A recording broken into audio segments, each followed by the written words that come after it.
Kau pernah dengar tak roti burrito? Yang ni roti burrito daging. Daging ni. Dia burrito ni dia famous dekat Mexico. Tapi dia tak pakai roti canai. Abang ni dia pakai roti canai.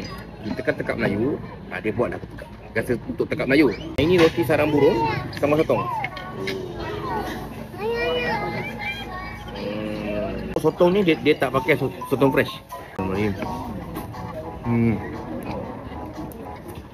Roti canai sedap. Roti canai dia sedap.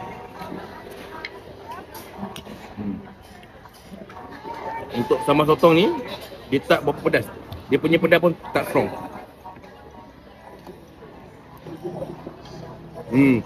Roti burrito. Ramai cakap roti burrito sedap tau. Tebal nampak? Gemuk-gemuk. Dia bagi kau panas-panas kau tengok makan. Kat dalam ni dia ada telur dengan ayam goreng berempah tau. Dia pakai ayam goreng berempah. Untuk aku portion macam ni baloi lah.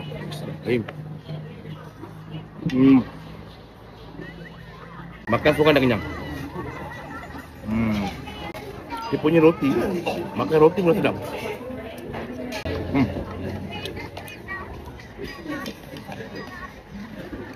Ini mi goreng daging lambak. Kali dulu. Bismillahirrahmanirrahim.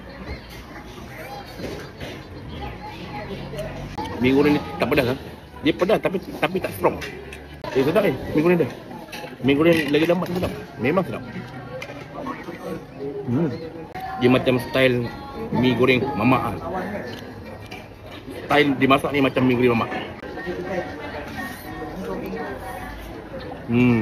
Nasi impit rendang ayam.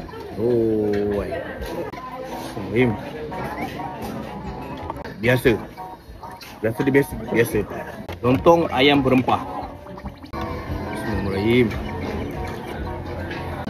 Lontong ni pun sama. Basic. Biasa je.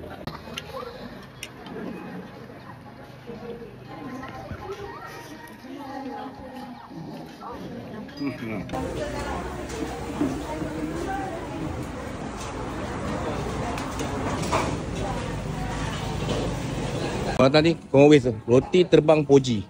Dia dah bagi tahu pukul 7 pagi sampai 1 petang. Tak ada cuti.